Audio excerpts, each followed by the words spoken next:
speaker is a marketing expert, author, and the founder and CEO of StrawberryFrog, the movement firm.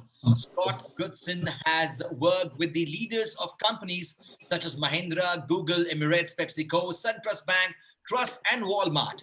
He is the author of Uprising, How to Build a Brand and Change the World by Sparkling Cultural Movements. His new book is called Activate Brand Purpose, co-authored with veteran strategic leader Chip Walker. The book introduces the idea of movement thinking, helping CEOs, CHROs, CMOs, CSOs, and CFOs move from purpose strategy to action, which is especially relevant as companies look to the future beyond COVID.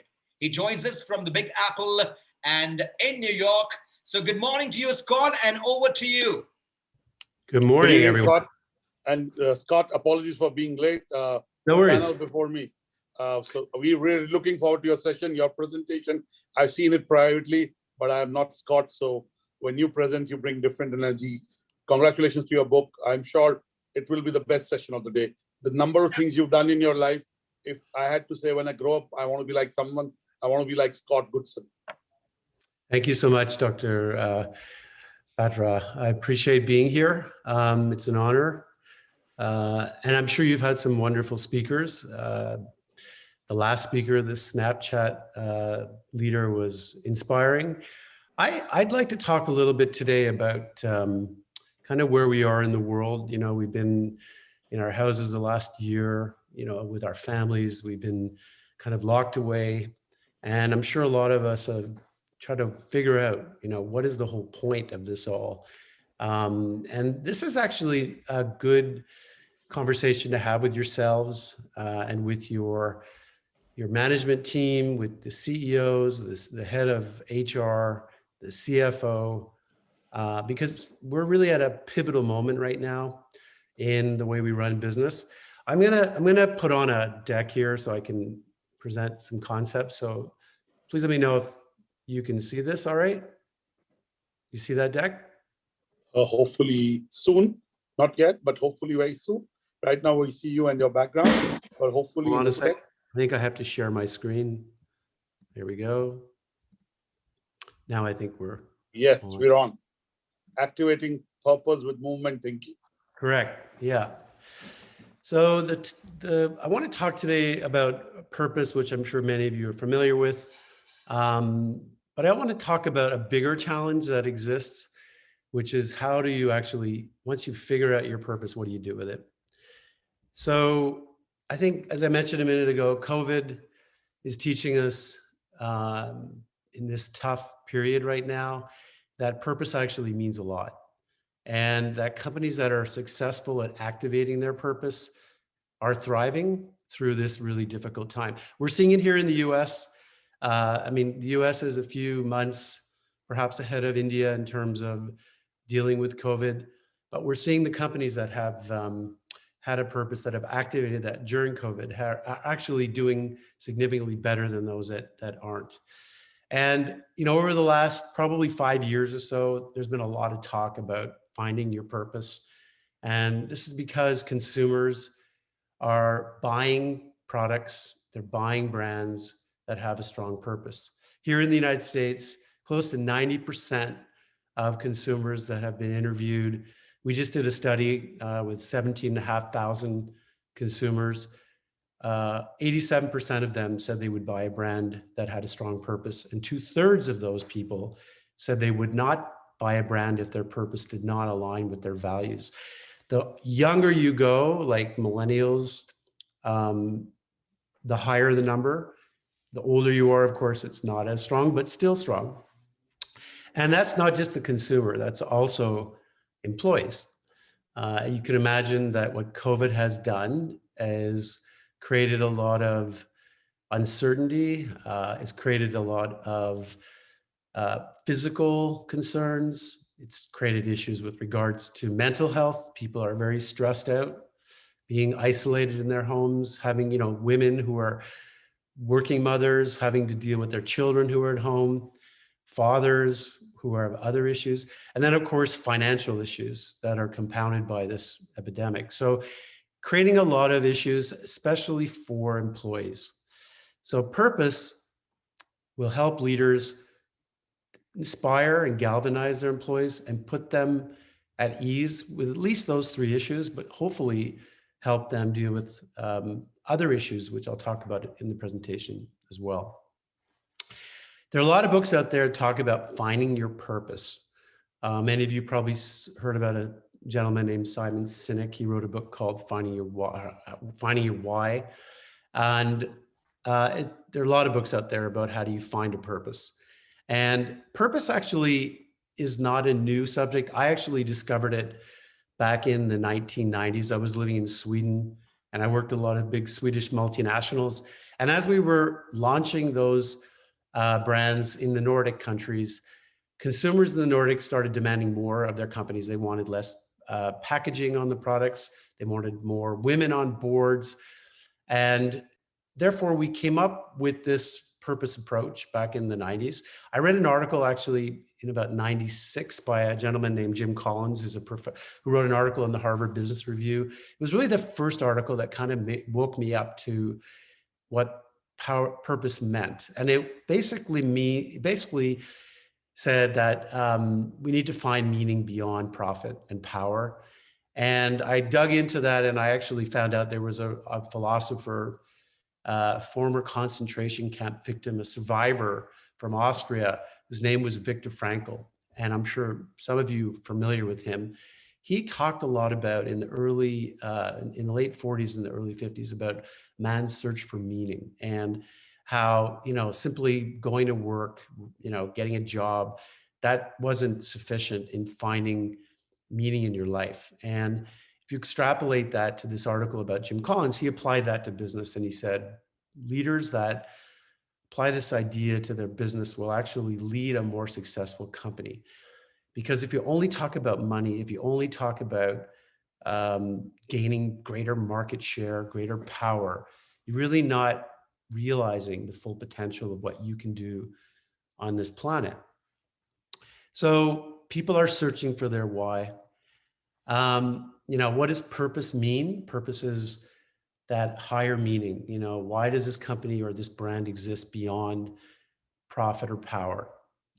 And there are several layers of purpose. Actually, and a very simple layer is sort of social activism, where you're trying to take a stand for issues that are potentially relevant in our society. Like, for example, equality or inclusion is a big one right now here in the United States. Next level down is what I talked about earlier, which is health and well-being for people, whether they are employees or they're your customers or your community within which company operates. Dealing with the community, demonstrating that you're actually investing in your community. Doesn't always have to be about money. It could be about activities, education, that you're helping people grow in your communities, as well as philanthropy. And then the big sort of base is obviously dealing with sustainability, which is the number one issue we're facing in the world right now. I mean, there's an enormity of problems. You can choose any one of them. COVID has just put a magnifier on all of the issues that we're facing. So, why start a business to start a business when you can actually start a business to actually solve big world problems? So once you find your purpose, now what? A lot of leaders, whether they're marketers or CEOs, put it in a wonderful frame and hang it above their desk, and nothing happens. Maybe the C-suite there'll be a rapturous applause because it's introduced, and then 6 months later, no one knows what's going on. So we wrote this book right in the middle of COVID. My colleague and I, Chip Walker, called Activate Brand Purpose. It has a coffee mug on the cover to give you a sense of the energy that it's supposed to drive. How do you harness the power of purpose? And we talk a lot about purpose sitting there and not doing anything, and the need to actually do something with it in order to prove to your people that you're driving some form of positive change, either inside the organization as well as outside the organization. And I just want to underline the fact that toothless purpose is really giving it all a bad name. So fast forward 5 years, everyone's talking about purpose. very few people are actually doing things with it. And it makes sense. A purpose is a deep philosophical idea. I talked about Viktor Frankl, he's a philosopher. How do you take a purpose that's a philosophical idea and turn it into a tool to transform your company? Or how do you turn it into a tool to grow your market share? That's not easily done. And a lot of CMOs, I think, don't do a good enough job training the brand management to take a purpose and use that in order to drive sales. And many leaders are actually remunerated solely on results, how much share they're growing, more financial measured successes. It's only when you stand back and you actually apply purpose to thinking about the product in relation to your customer and usage and sort of the bigger interaction between your organization and culture and the consumer, that you start to see the power of what purpose can represent. But it's not something that people are just naturally going to get. You really have to take the time to sit down and educate your people to be able to do this. It's a really difficult thing. And I've seen a lot of companies fail in translating a purpose into a business growing strategy for brands or transformation inside an organization. So I think there's two really simple benefits to activating your purpose. One is it will increase the willingness for people to buy your product. And two, it will increase the willingness for people to work for your company. Here in the United States, in the highly skilled worker segment, unemployment is 0%. In fact, the last quarter, 240,000 jobs were created in the tech sector. So if you compete on salary, in other words, you're providing a competitive salary, or you compete on competitive benefits, what differentiates your company from the next? Yes, brand is important, but brand is becoming almost a second tier tool. Purpose is becoming more important. It's what, particularly with younger people, millennials, Gen Z, it drives them primarily. Why am I working here? What am I doing that's making some form of positive change happen? And how is this company showing up in this world that has so many challenges ahead of it? The other thing that's important is companies have become mired in too many strategies. There's so many layers of strategy today. There's purpose strategy, there's business strategy, there's brand strategy, there's COVID strategy, there's CSR strategy, there's a foundation strategy. All these strategies make it increasingly difficult for brand managers, for CMOs, and others to get a clear idea of what the heck we're trying to do in this company. So purpose is truly the higher order idea that can really bring it all together in a very simple way.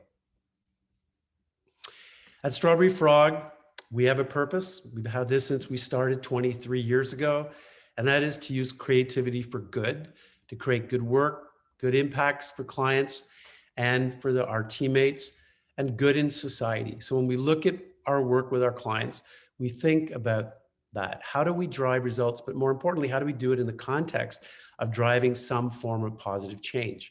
And I started the company. I personally believe it's in the interests of companies to improve people's lives. If you poison people, if you create food that makes them unhealthy, if you make it difficult for them to live or thrive financially, you are hurting your own business's prosperity.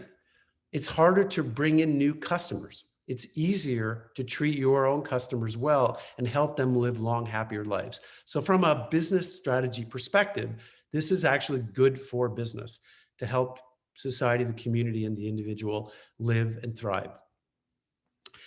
Now, activating your purpose is a difficult thing. 23 years ago, we introduced a concept called movement thinking, which is basically applying the principles of societal movements to activate a purpose. Now, in India, you have a wonderful, rich history of movements that have been there for centuries. as many cultures have. So this is not a foreign concept. The idea of a movement is something which many people, most people are familiar with. And we use that to build a framework within which leaders, whether they're CMOs or CEOs or even heads of HR, can engage with people. So we have something called Movement Inside. That is a way for us to galvanize employees inside an organization, which of course is really important, as I mentioned earlier, especially coming out of COVID. And secondly, Movement Outside, which allows us to galvanize consumers and prospects and bring them into a movement that they feel passionate about and part of. And once they're part of that exciting movement, then you can use Snapchat to connect in a powerful and exciting way. This is a strategic platform that helps you then execute the brand in a very creative way. Once you have that movement framework, you're able then to engage with people in dynamic ways and across all different types of platforms, everything from speeches from the head of the company to a really cool digital virtual AR campaign. I'm going to show you some of the work we've done recently, just to get a sense of what we're up to here at StrawberryFrog.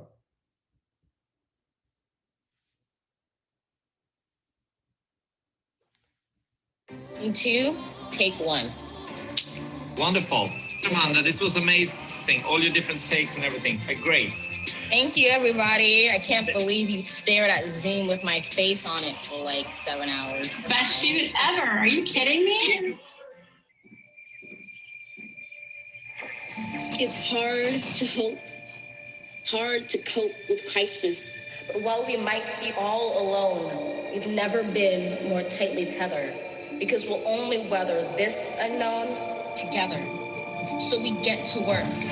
We mend, we don't break even when we bend. Somewhere, another mom pays her bills. Somewhere, another child eats his fill. We are the world's neighbors, making our communities brighter, greater, fighting for every person in the neighborhood. We, the coming of the common good, so dare to care, to be hope-sighted. We're never divided, for when we live to give, we always live united.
So back in 2019, we realized that purpose is a bit esoterical and that we wanted it to be more empirical. So we actually launched together with the Reputation Institute, which is subsequently rebranded into a company called RepTrack, the world's first empirical study of purpose brands. And as I mentioned earlier, we spoke to 17,500 consumers in the United States. And it was absolutely crystal clear that people definitely understand purpose. They also value brands I mentioned to you earlier with purpose, and they can actually articulate which brands have clear purpose and which are actually activating them. And what's interesting about this study, which we also have done in 2021, and we're about to launch the Purpose Power Index 2021 in June 15th. What's interesting is that the names at the top, the winners of the Purpose Power Index, the top 100 brands, are not the same brands that are on the traditional brand indexes that you see for, famous brands that you would ultimately remember, or brands that are on the trust index. These brands, because of purpose, are being ranked and appreciated better and differently than in traditional examples. So the top brands in the 2019 survey we did was brands you may be familiar with. You might not be because of India, but of course, brands like UPS, which of course is a delivery company. But Seventh Generation is a sustainability household products company. Tom Shoes is the brand that innovated giving a free pair of shoes when you buy a pair of shoes.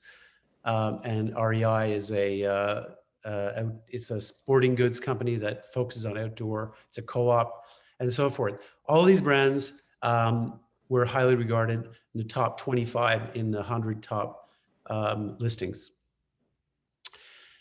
Why purpose? I think today, particularly with the younger generation, it gives the organization a focus. Without a purpose, as I mentioned, used to be, when I was younger and started in the advertising industry, brand really did the job of differentiating the company and the organization and the products.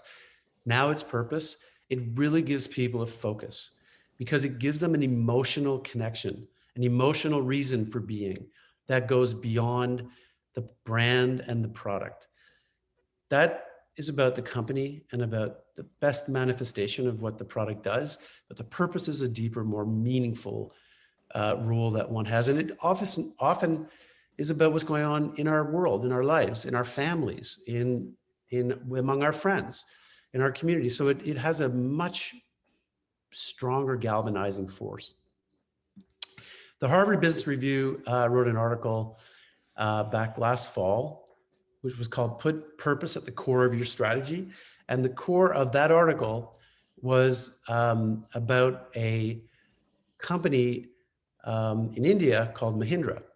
And in this article, they talk about how Mahindra launched a purpose a decade ago called Rise, and how that purpose has been activated inside that organization, and how it has transformed the company and allowed it and enabled it to grow globally. And it's a fascinating read if you have a chance to do so. And actually, we worked on that project together with Anand Mahindra and Pawan Goenka, Ruzbe Irani, and several of the leaders of the organization, several of the CEOs of the different companies within the Confederation. And Mahindra had for years tried to develop a master brand strategy, as most corporations do. The problem is, of course, if you've got a confederation of different companies with everything from agriculture to automotive, it's difficult to bring them all together. But if you focus on an idea that's relevant in culture, an idea that's a more meaningful role, you can actually supersede that and actually unite a strong independent confederation, which is what we do with Rise. And of course, we launched it with all sorts of different initiatives. In the top right, we actually did a year of education with the executive team. We did coaching and executive leadership training. so that the top leadership could, as I mentioned earlier, it's really difficult to take purpose, which is a philosophical idea, and turn it into actual, how you engage with people. So we're training executives within the organization how they take this philosophy or this purpose and actually use it when they engage with their subordinates or with their customers. And it was an extraordinary experience to actually do that, work together with them. And then, of course, we worked with Mahindra to develop strategies to bring Rise to life in tangible ways. Something, for example, that we did at the beginning, which was called Spark the Rise, which was a search for ideas among young Indians, students in India. And thousands of ideas and people participated in providing wonderful ideas, which of course are super inspiring to a company like Mahindra and demonstrates their commitment to innovation. Anyway, it was used across the board and has been truly successful for them and assisted that organization to rise. And I, as a purpose warrior, I learned quite a lot myself from working with that organization. And in particular, I was very honored and privileged to work together with Anand Mahindra. He's a genuine trailblazer, a deep thinking individual. And when we worked together, he was able to transfer his own vision, which was deeply illuminating for me, about Mahindra's role in communities, not only in India, but across the world, and his vision for what he personally wanted to see. So I was able to channel that incredible energy and work together with my team to build the Rise purpose and then the Rise movement. And it continues to be an exhilarating journey. The purpose journey is not an easy one. There are a lot of companies who get it wrong. There are a lot of missteps. A lot of people talk about purpose washing, and there's a potential for blowback, which is some people refer to as cancel culture. If you don't get it right, you could be in for some trouble. How do you do it in an authentic, meaningful way? You need to read the book. Activate Brand Purpose helps leaders move from being woke to being warriors. And with that, I thank you. Scott, thank you to keep a lot of us glued onto the screen and listen to every word you said. I know it's a lot of years experience, lots of doing lots of experiments, and you called yourself a purpose warrior. I like that. It's the first time I've heard that. Now, Scott, I just want to ask you a couple of questions. And, I really also want to focus on Scott Goodson. Really, you cannot create what you create if you yourself don't have a purpose and you call yourself a purpose warrior. But the only problem I have with your presentation and your book is you said that's a coffee cup. It could have been a teacup. Right. We Indians are tea drinkers. It is a teacup. It is a teacup, and it's a recyclable teacup as well. Okay, thank you for saying that, Scott. Yeah. But on a very serious note, what is the one impact that COVID has brought in terms of purpose? Have organizations and brands and leaders really started to wake up to their purpose, if at all they were sleeping? Do you see a change in the mind shift in a deep way, or do you think we still have to go a long way? It is night and day. COVID is changing very quickly the way business leaders are behaving, thinking, acting. The truest example in the video there is two of the largest banks in the United States came together just prior to COVID actually hitting. And the first thing they did, if you join us on June 15th, we're actually having a purpose summit, and the CEO of Truist is speaking, and he's going to talk about how the first thing they did, sorry, the COO is speaking, not the CEO. And the first thing they did, the CEO of SunTrust and the CEO of BB&T, two companies that merged to create Truist, was to write the purpose together. The two gentlemen in a room, actually. And that was the first and most important strategy they did. I actually worked on the largest financial merger. We did Truist. But the year before that, we did um, the National Bank of Abu Dhabi merged with FGB, and we created FAB. We did the same thing there. But recently, I don't know if you're familiar with the Business Roundtable here in the United States of 180 largest company CEOs. They, 2 weeks ago, came out and said the purpose of a corporation is to ensure that the economy works for every American. That's a pretty big about face.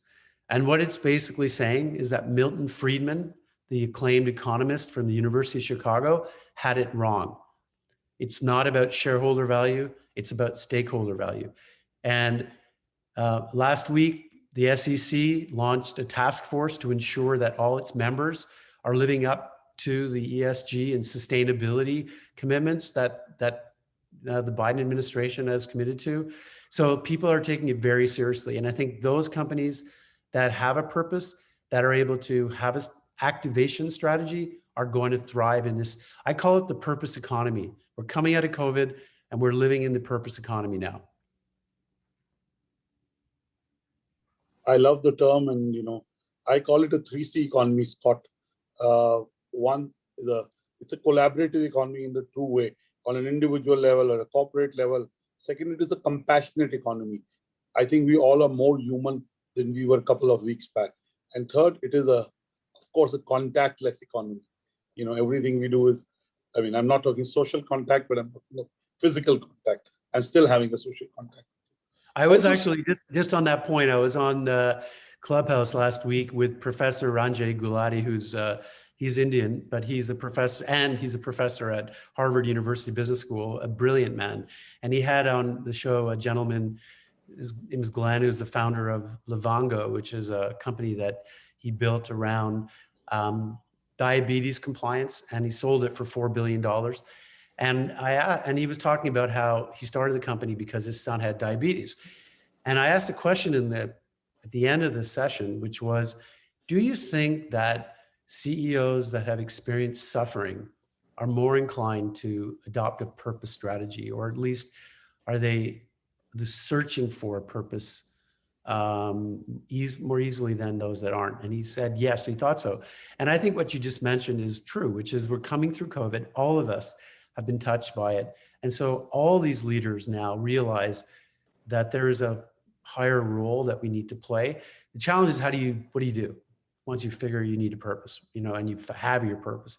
How do you activate it? There has to be a trigger. There has to be a catalyst. I want to ask one professional question and then one last personal question. Again, the last 15 months have accelerated the rise of D2C brands. I saw some in your list, and we'd love to collaborate to do an India list with you. We'd love to. But tell us, these D2C brands, which some have been born out of that suffering, or I may not use the word suffering, but personal experiences, and you saw a gap somewhere, and then you created a product or service that kind of fulfilled that gap. Tell us, do you see these D2C brands becoming more and more mainstream, and in some way eating the lunch of mainstream brands, if at all there is anything called mainstream and non-mainstream anymore? But I'm sure you understand what I'm asking you. Look, I think, man has engaged in commerce for over 10,000 years since man first stepped foot in the Fertile Crescent. And every time someone comes up with a better idea, everyone starts to run faster. This is just an evolution of an ongoing saga that's been going on for centuries.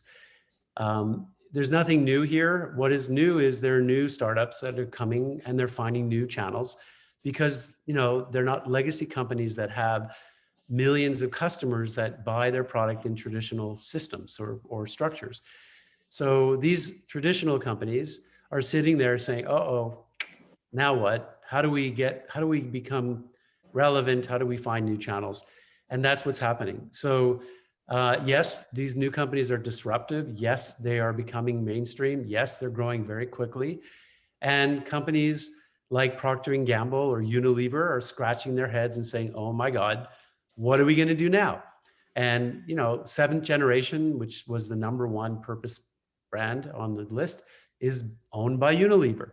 So what these large companies do, of course, is they acquire these companies, but they also try to reinvent existing brands that they have. And that's where we spend a majority of our time, not on startups, but on major, huge global brands. For example, Pampers, we led the whole global Pampers brand and reinvented that brand as an example, because they felt the pressure from other startups. And not only that, but innovative existing brands who found new channels. I'll give you an example, like with Pampers, P&G have a policy of never advertising to non-consumers. In other words, if you're pregnant, you know, if your wife, you wake up one day and your wife comes in and says, darling, we're going to have a baby. And you go, oh, that's amazing. And the first thing you do is you go on the internet and you start searching, you become a truth seeker. There was nothing online for those people from Pampers. The only time Pampers interacted was when the baby was born. So you push the baby out and then you get a little package. That's, you know, meanwhile, these disruptive brands were engaging with the prenatal parents the day they found out they were pregnant. So we developed a strategy for Pampers called Capture at Conception, which was all about building content and technology around that moment. So that's kind of what we're doing, to answer your question, helping these more traditional legacy companies become more adaptive and with it. Thank you. My last question, I know you have to go. You're already late when we started, but since I have you, and Scott, I've seen you done it all. You've been investor, mentor, you worked at large corporations, you've been a Harvard Business Review contributor. Now, StrawberryFrog is very acclaimed in terms of being a differentiated service offering, creating its own IPs, helping clients create. It's not a traditional communication, service provider. What is left for Scott to achieve from his bucket list, from his purpose, and what has changed in you as Scott Goodson in the last 15 months, 16 months? I think I have probably tried to focus on my own priorities and what I personally want to do with my life. I mean, I've always done that to a large extent because I've always run my own businesses. I started my career in Sweden, and then I started StrawberryFrog in Amsterdam, and then moved to New York, and I've been doing this for many years. But you know, when you start a company, I'm sure you also experience this. It's like a marriage, right? It's like you're married to your business. It's deeper than a job. It's something that is overwhelming. And I think I've started to prioritize other things in my life that I want to explore. So that's, I mean, education, growth, personal growth is areas that I'm trying to focus on. They're outside of more traditional marketing and transformation work that I'm doing.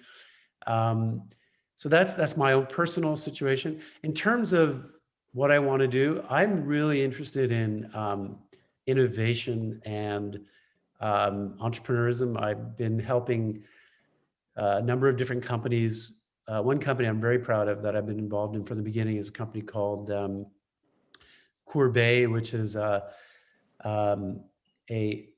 luxury man-made diamond jewelry brand that was launched in the Place Vendôme in Paris. So it's a high luxury brand in Place Vendôme. If you're familiar with it, it's the sort of epicenter of luxury. We opened a retail store there, and the brand is, as I mentioned, is a man-made diamond brand.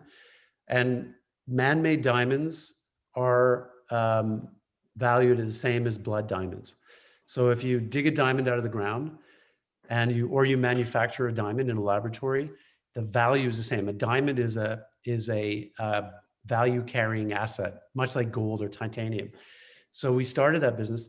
Manufacturing or man-made diamonds are 50% less expensive to bring to market than diamonds you dig out of the ground. So from a business perspective, it's really smart. Secondly, it's an ethical diamond. The gold is all repurposed. So it's the first ethical luxury diamond brand. And the purpose is you can't be beautiful unless you're good. And has been enormously powerful, successful in France. It's only been launched in France. We had our first round of investment from one of the largest most famous luxury jewelry companies in the world. And the brand is about to launch in China right now. So I really love that. I really love getting into startups and being a part of those, not just being a consultant, but actually coming in as a partner. You are, again, man-made or natural or ethical diamonds are about purpose. It's about doing away with a practice that has created a lot of evil money, if I may use, I don't have any other term, definitely not civil money, not evil money.